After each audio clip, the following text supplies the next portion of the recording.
ज्ञान 24 में सुमन शर्मा का प्यार भरा नमस्कार आप सभी को।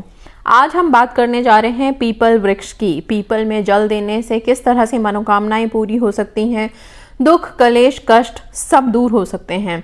पीपल इतना महान वृक्ष क्यों है? सबसे पहली बात तो ये हमारे शास्त्रों में लिखा हुआ है, ये हम सब जानते हैं कि पीपल में ब्रह्मा विष्णु महेश तीनों का वास है। तीनों पीपल देवता में पीपल के वृक्ष में वास करते हैं और उन्हें हम इसीलिए पीपल को पीपल देवता के नाम से भी जानते हैं, क्योंकि इतने जो हमारे 3 देवता हैं वो उसमें रहते हैं। ठीक है, सो पीपल के पेड़ में जल कब डालना है, दिया कब दिखाना है, किस तरह से सारी विधियां करनी है, वो सब चीजें मैं बताती हूँ। सबसे पहली बात, बहुत से लोग ये एक तरह से भ्रम फैला हुआ है कि पीपल के पेड़ पे भूत रहते हैं। ठीक है, पर ऐसा कुछ नहीं है, पीपल के पेड़ पे भूत नहीं रहते हैं। ये जो भी है ये भ्रम शायद इसलिए फैलाया गया है ताकि, क्योंकि हम जानते हैं कि पीपल पे ब्रह्मा विष्णु महेश का वास है, देवी देवताओं का वास है। तो इस पेड़ के पास कोई भी कभी भी शौच हो गया या फिर कोई भी कूड़ा करकट हो गया या फिर कोई ऐसी चीजें ना फेंक दे जिसकी वजह से वहां पे कुछ भी नकारात्मकता आए। ठीक है, इसलिए इस चीज को बोला गया है कि पीपल के नीचे भूत, पीपल के ऊपर भूत रहते हैं, पीपल पे भूत रहते हैं। ऐसा कुछ नहीं है, वहां पे बहुत पॉजिटिव शक्तियां हैं। जहां पे देवी देवता हैं वहां पे तो इस तरह की नकारात्मक ऊर्जा हो ही नहीं सकती। ठीक है, तो ये सबसे पहले ये चीज अपने दिमाग से निकाल दीजिएगा। ये सब सिर्फ इसलिए बताया जाता था पुराने ज़माने में भी, पुराने टाइम में भी, ताकि पीपल के नीचे कोई भी ऐसा काम ना किया जाए जो कि अच्छा नहीं हो, अमानवीय हो। ठीक है, सो ये हो गया पहली चीज़। दूसरा है कि पीपल में जल कब डालना है। पीपल में जल आप लोगों को सुबह डालना है, सूर्य उगने से पहले। पीपल में जल डालने की विधि हमेशा सूर्य उगने से पहले आप लोग जल डालिए तो ज़्यादा अच्छा रहेगा आप लोगों के लिए। और जल डालने का भी नियम है, जब आप, वैसे तो पूरे हफ्ते आप जल डाल सकते हैं, लेकिन रविवार को पीपल में जल नहीं डालना होता। रविवार को छोड़ करके बाकी पूरे हफ्ते के दिन में डाल सकते हैं। अगर पूरे हफ्ते नहीं डाल सकते तो कम से कम गुरुवार और शनिवार को पीपल में जल जरूर डालें। ठीक है, गुरुवार को विष्णु जी का वास तो है ही, गुरुवार को जल डालने से धन धान्य से परिपूर्ण रहेंगे और जो भी आर्थिक तंगी रहती है लाइफ में, जिंदगी में, वो सब खत्म हो जाती है बहुत आसानी से। ठीक है, तो गुरुवार का नियम रखिए जल डालने का, सूर्योदय से पहले जल डालिए हमेशा, पीपल में ध्यान रखिएगा। शनिवार को, एक गुरुवार हो गया, दूसरा हो गया शनिवार को आप जल डाल सकते हैं। शनिवार को भी सुबह सूर्योदय से पूर्व जल डालेंगे। शनिवार को जब आप जल डालने जाएंगे तो ध्यान रखिएगा तांबे के लोटे से जल ना डालें। शनिवार को आप लोहे का लोटा, अगर लोहा ना हो तो स्टील का जो लोटा होता है उसी में जल डालें। जल डालते समय क्या क्या डालना है पानी में, आप एक मतलब साफ सुथरा पानी भर लीजिए लोटे में, उसमें थोड़ा सा गंगा जल डाल लीजिए। चीनी होती है, आप चीनी डाल लीजिए या फिर गुड़ डाल लीजिए।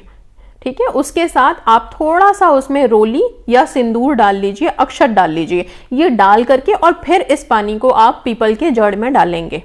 ये हो गया शनिवार के लिए। और गुरुवार को भी सेम चीज करनी है, सेम चीजें ही लोटे में डाल करके, और यही लोटा एक लोटा पानी आपको पीपल के वृक्ष में डालना है। ये तो हो गया जल से रिलेटेड चीजें। अच्छा, मैंने जैसे बता दिया, आप बाकी के दिनों में भी अगर डालना चाहते हैं, सोमवार मंगलवार बुधवार, तो आप डाल सकते हैं, लेकिन रविवार को पीपल में ना आप जल डालेंगे ना दिया दिखाएंगे। ठीक है, इसके पीछे भी कारण है। इसके पीछे ये कारण है कि रविवार को ये माना जाता है कि पीपल पे दरिद्र देवता का वास होता है, और जब पीपल में अगर दरिद्र देवता का वास है तो उस दिन पूजा करना श्रेष्ठ नहीं है, क्योंकि फिर वही दरिद्रता आप एक तरह से मैनिफेस्ट कर लेंगे, जो अच्छी बात नहीं है। सो इसलिए इतवार को कोई पूजा नहीं होती है। और पीपल में जल डालने का सबसे अच्छा टाइम होता है सूर्य उदय से पहले। अगर आप मान लीजिए कि थोड़ा लेट हो रहे हैं तो कम से कम 8 बजे से पहले पहले आप डाल दीजिए। ठीक है, सो ये हो गया। और दीप कैसे दिखाना है, अगर आप गुरुवार को दीपक दिखा रहे हैं, अगर आपने सुबह दीपक दिखा दिया है तो आप शाम को भी दीपक दिखाएंगे। ठीक है, दीपक सुबह जल डालते समय भी आप दिखा सकते हैं, लेकिन सुबह दिखाने का मतलब ये नहीं है कि शाम को आप नहीं दिखाएंगे। शाम को दीपदान जरूर करना है पीपल के नीचे, तभी वो पूजा मानी जाएगी, पूरी होगी, नहीं तो फिर वो अधूरी रह जाएगी, उसका आधा ही फल आप लोगों को मिलेगा। तो ये ध्यान रखिएगा। और गुरुवार को जब आप दीपदान करेंगे तो आटे का दिया बना सकते हैं, अगर आपके पास मिट्टी का दिया है वो ले जा सकते हैं। बेस्ट होता है घर में आटे का दिया बनाइए और उस दिए में आप गुरुवार के दिन तो आप घी का दिया जला दीजिए शाम को, जब भी आप जाएंगे शाम को आप घी का दिया जला करके आइए और वहां पे धूप दीप दिखा करके और पीपल देवता को स्पर्श करिए, जरूर स्पर्श करना चाहिए। पीपल के पत्तों को स्पर्श कीजिए, पीपल के जड़ को स्पर्श करके प्रणाम कीजिए। उस स्पर्श से आपको जो पॉजिटिविटी मिलेगी, जो आप एक बहुत ही शक्तिशाली ऊर्जा आपके अंदर आएगी, वो आप समझ सकते हैं। क्योंकि जब साक्षात देवी देवता उस पेड़ में हैं और हम सब जानते हैं कि ये वृक्ष मतलब हमारे कृष्ण जी ने भी गीता में अगर आप पढ़ेंगे तो उसमें भी लिखा हुआ है कि वृक्षों में पीपल हूं मैं। तो जब स्वयं श्री कृष्ण हैं, विष्णु भगवान का वास है और उनको स्पर्श करेंगे तो कितनी शक्तिशाली ऊर्जा आपके अंदर समाएगी ये सोच लीजिए, और उसका कितना ज़्यादा फल मिलेगा आप लोगों को। तो उनके चरण स्पर्श ज़रूर कीजिए, उनके जड़ में हाथ लगा करके उन्हें प्रणाम ज़रूर करेंगे आप लोग। ये हो गया गुरुवार के दिन का दीपदान। शनिवार को जब आप दिया जला रहे हैं तो शनिवार को आप तेल का दिया जलाएंगे। आप वैसे ही सेम ये आटे का दिया बना लीजिए। आटे के दिए में जो बत्ती बनाएंगे आप, वो काले कपड़े का अगर हो तो बहुत अच्छा है। सूती काला कपड़ा ला के रख लीजिए, उसके छोटे छोटे टुकड़े काट लीजिए। उन टुकड़ों को आप हाथों में लपेट करके एक पतली सी बत्ती बना सकते हैं और उस बत्ती में ही आप सरसों का तेल डाल दीजिए आटे के दिए में और थोड़े से काले तिल डाल दीजिए। ठीक है, ये काले तिल के साथ आप जाकर के यही दिया पीपल के नीचे आप जलाएंगे जब सूरज ढल जाएगा, तब शाम को। ठीक है, सुबह अगर आपने जलाया भी है तो भी शाम को दिया जलाना ही जलाना है।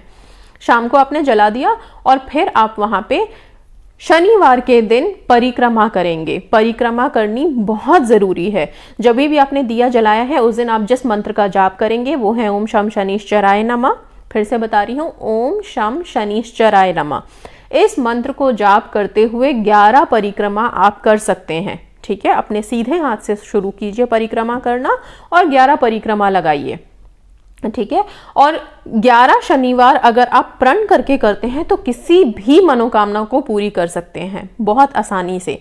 अगर आप किसी भी शनिवार को जाते हैं और वहां पे आप एक प्रण करते हैं कि मैं 11 शनिवार परिक्रमा करूंगी, दिया जलाऊंगी या जलाऊंगा और जल डालूंगा, मेरी ये मनोकामना पूर्ण हो जाए, तो वो मनोकामना जरूर पूरी होती है।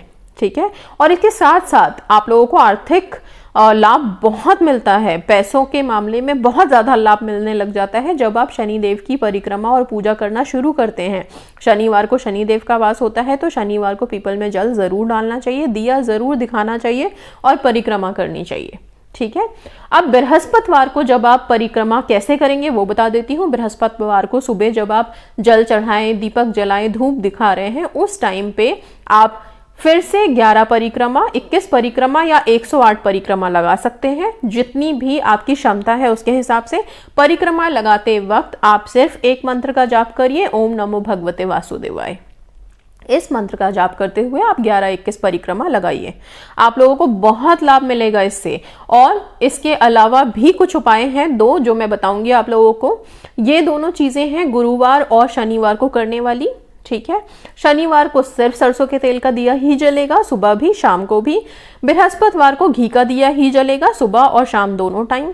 बाकी दिन अगर आप सोमवार मंगलवार अगर कोई रोजाना ही जलाना चाहते हैं इतवार छोड़ के, तो आप सिर्फ शनिवार छोड़ के बाकी सारे दिन घी का दिया जला सकते हैं। शनिवार को सिर्फ तेल का ही दिया जलेगा, वो भी बता दिया मैंने कि आप काले रंग की पत्ती बनाइए उससे जला सकते हैं। तो ये हो गया दिया कैसे जलाना है आप लोगों को, परिक्रमा कितनी करनी है आप लोगों को। इसके बाद पीपल के पत्ते से आप लोग क्या उपाय कर सकते हैं वो बताती हूँ। ये एक गाना आप लोगों ने सुना होगा, पीपल के पतवा पे लिख दी दिल की बात, आई हैं बहारें लेके पिया जी को साथ। तो ये उन लोगों को बताने जा रही हूँ जो लोग शादी के लिए परेशान हैं। ओके, जो लव मैरिज करना चाहते हैं, जिससे भी शादी करना चाहते हैं, उन लोगों के लिए ये बहुत ही बड़ा उपाय है। आप शुक्रवार को एक पत्ता पीपल का, सुंदर सा पत्ता जो कहीं से टूटा ना हो, कटा फटा ना हो, सुंदर सा पत्ता एक तोड़ के लेके आएंगे। याद रखिएगा शुक्रवार को ही तोड़ना है, शुक्रवार को शाम से पहले, दिन में तोड़ के। शाम को वैसे भी किसी पौधे के पत्ते को या पौधे को नहीं तोड़ना चाहिए। तो हमेशा दिन में एक पत्ता तोड़ के ले आए, या सुबह जब आप पूजा करने जा रहे हैं शुक्रवार को तो तब एक पत्ता तोड़ के ले आए। ठीक है, उस पत्ते से आप उस पत्ते पर ओम लिखेंगे और श्री राम लिखेंगे। ये लिखने के बाद उस पत्ते पर, पत्ते को हाथ में लेकर आप प्रार्थना करेंगे, अपनी विनती करेंगे। ठीक है, जो भी आपकी विनती है वो विनती आप लोग करेंगे अच्छे से कि हमारी शादी इस इंसान से हो जाए, या जिस भी तरह की आप लोगों की मनोकामना है। उसको करने के बाद इस पत्ते पे आप सिंदूर लगाएंगे। ठीक है, सिंदूर आपका सूखा सिंदूर ले लीजिए, जो सूखा सिंदूर पूजा में इस्तेमाल होता है वो सिंदूर इस पे लगा के, और इस पत्ते को फिर आप लोग विष्णु जी के चरणों में या कृष्ण भगवान की फोटो हो आपके मंदिर में, वहां पे आप इसको रख देंगे। अगर इनकेस आप घर में नहीं रख सकते हैं तो आप ये पीपल के पेड़ के नीचे ही इसको वापस से जाकर के शनिवार के दिन इसे रखाइएगा वहां पे। ठीक है, ये फिर आप लोगों को बहुत मदद करेगा। इस तरह से इस पीपल के पत्ते के साथ आप लोगों को 11 शुक्रवार यही काम करना है। हर शुक्रवार को आप दिन में एक पत्ता लेके आएंगे पीपल का, उस पत्ते पे सिर्फ ओम और श्री राम लिखेंगे, उस पे सिंदूर डालेंगे और सिंदूर डाल के अपनी मनोकामना बोल करके ये पीपल का पत्ता पीपल के जड़ के पास रख के आ जाएंगे, या अपने घर के मंदिर में श्री कृष्ण के चरणों में रख के अपनी मनोकामना बोलेंगे। तो ये बहुत सिंपल सा उपाय है, और ये सिर्फ विवाह के लिए नहीं है। इस पे ये काम करके आप जो भी आपकी मनोकामना है, आर्थिक तंगी के लिए तो आप कर ही रहे हैं बाकी सारे उपाय, और पीपल में पानी डालने से आप लोगों को जो पैसों में बेनिफिट है, जो पैसों में बरकत है, वो बहुत ज़्यादा होने लगती है, क्योंकि जब विष्णु जी का वास है तो लक्ष्मी जी का भी वास है। इस तरह से पीपल के पत्ते से ये उपाय कीजिए, आप लोगों को बहुत सहायता मिलेगी, और आप लोगों की मनोकामनाएं और विवाह संबंधी जितनी दिक्कतें हैं वो सब दूर होकर के विवाह के बंधन में भी आप लोग बंध जाएंगे। पीपल देवता की आराधना शुरू कीजिए, पीपल में जल डालना शुरू कीजिए। इसी के साथ विदा लेती हूँ, धन्यवाद।